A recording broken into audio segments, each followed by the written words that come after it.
오늘의 말씀은 사무엘하 3장 27절부터 39절 말씀입니다. 아브넬이 헤브론으로 돌아오매 요압이 더불어 조용히 말하라는 듯이 그를 데리고 성문 안으로 들어가 거기서 배를 찔러 죽이니 이는 자기의 동생 아사엘의 피로 말미암음이더라. 그 후에 다윗이 듣고 이르되 넬의 아들 아브넬의 피에 대하여 나와 내 나라는 여호와 앞에 영원히 무죄하니 그 죄가 요압의 머리와 그의 아버지의 온 집으로 돌아갈지어다. 또 요압의 집에서 백탁병자나 나병, 환자나 지팡이를 의지하는 자나 칼에 죽는 자나 양식이 떨어진 자가 끊어지지 아니할지로다 하니라. 요압과 그의 동생 아비새가 아브넬을 죽인 것은 그가 기브온 전쟁에서 자기 동생 아사엘을 죽인 까닭이었더라. 다윗이 요압과 및 자기와 함께 있는 모든 백성에게 이르되 너희는 옷을 찢고 붉은 배를 띠고 아브넬 앞에서 애도하라 하니라.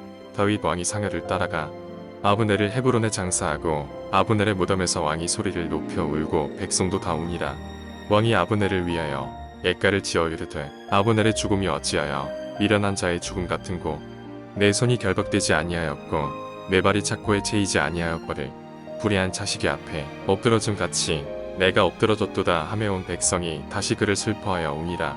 석양의 뭇 백성이 나와 다윗에게 음식을 권하니 다윗이 맹세하여 이르되 만일 내가 해 지기 전에 떡이나 다른 모든 것을 맛보면 하나님이 내게 벌 위에 벌을 내리심이 마땅하니라 하매 온 백성이 보고 기뻐하며 왕이 무슨 일을 하든지 우리가 다 기뻐하므로 이날에야 온 백성과 온 이스라엘이 넬의 아들 아브넬을 죽인 것이 왕이 한 것이 아닌 줄을 아니라.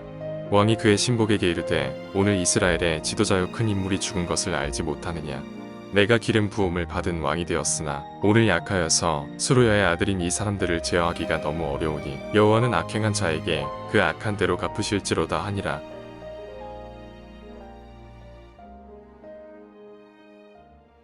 여러분, 많은 사람들이 화를 내며 살아갑니다.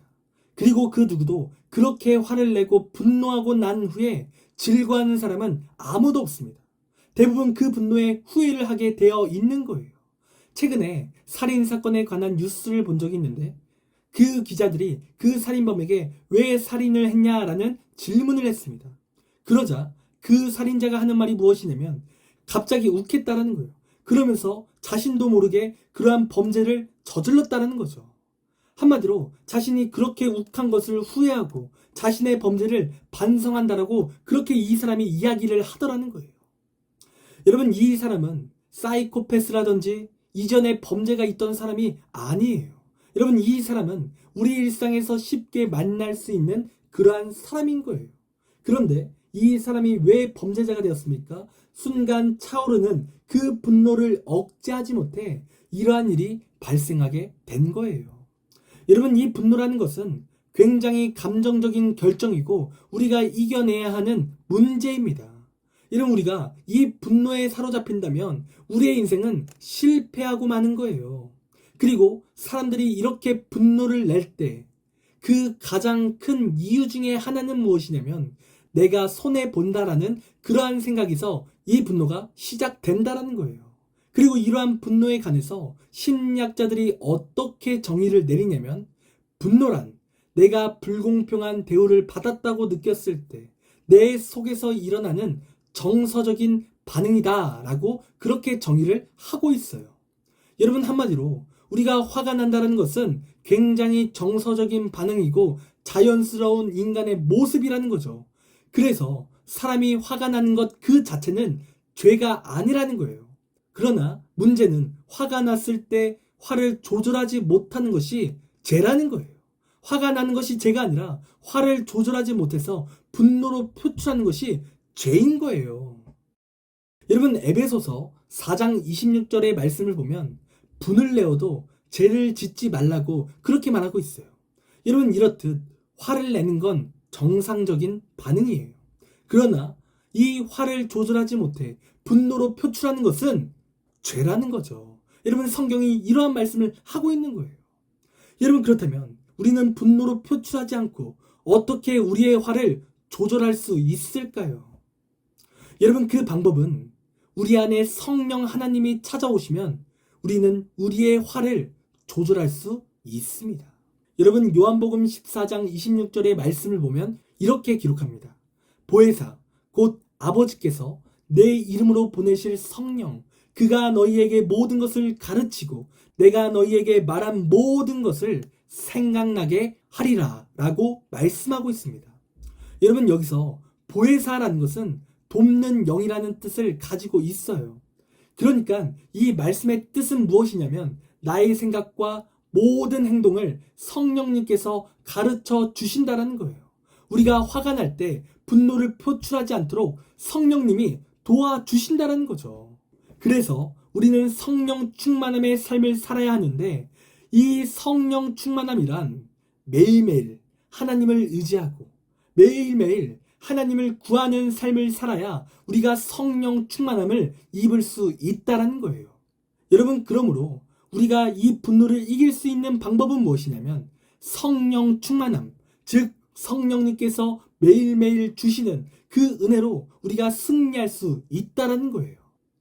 여러분, 오늘 본문을 보면 분노를 통해 실패한 사람이 등장하는데요. 여러분, 그 사람이 누구냐면 요압이라는 사람이에요.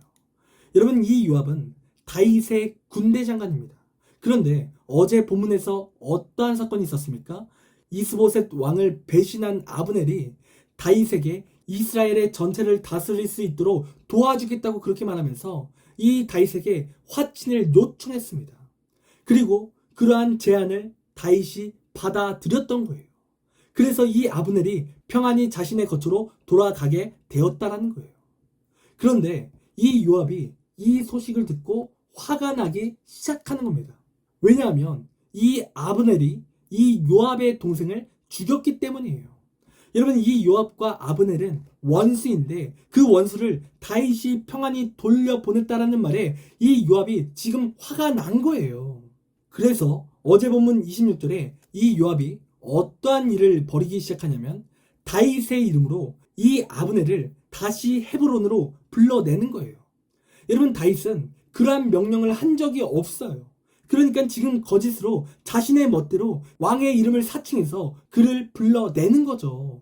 그리고 27절의 말씀을 보니까 어떠한 일이 일어났습니까? 이 요압이 분노에 차서 이 아브넬을 죽이는 거예요.